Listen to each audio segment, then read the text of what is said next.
Well releases a product called the Flavor Enhancer.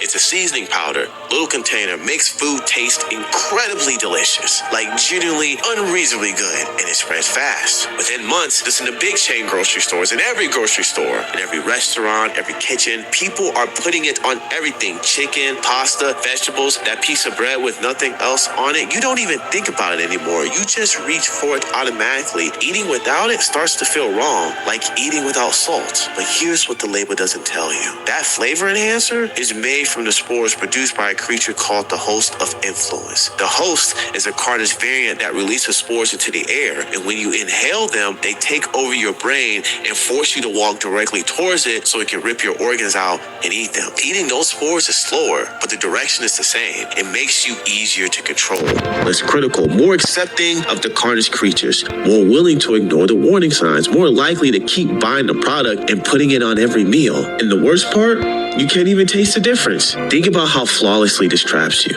By anchoring a chemical parasite to the literal sensation of taste, they have bypassed your conscious mind entirely. You aren't just eating a spice, you are swallowing a cognitive command to delete your own fear. Every single bite reprogram your internal map of reality, anchoring comfort to the very thing that is replacing you. Your critical resistance didn't fail, it was just systematically destroyed. The system didn't just leave the door open for the monsters.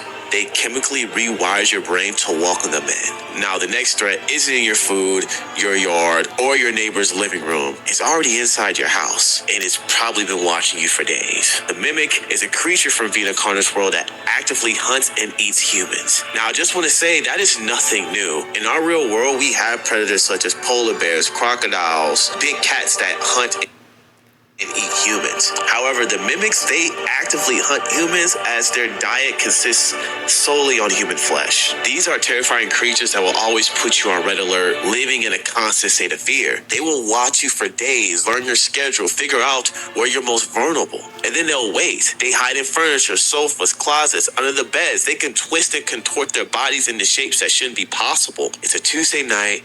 You're home alone, long day, you just finished work, you're watching TV, eating dinner, probably with some flavor enhancer on. Okay, we're all guilty because of course you are. And then you hear something in the other room. You figure it's the cat or the trimming your roommate adopted last month. However, your stomach drops. You remember the emergency broadcast. You remember the rules they told you in the documentary as a guide on how to survive against these creatures. The part of your brain that's been softened by months of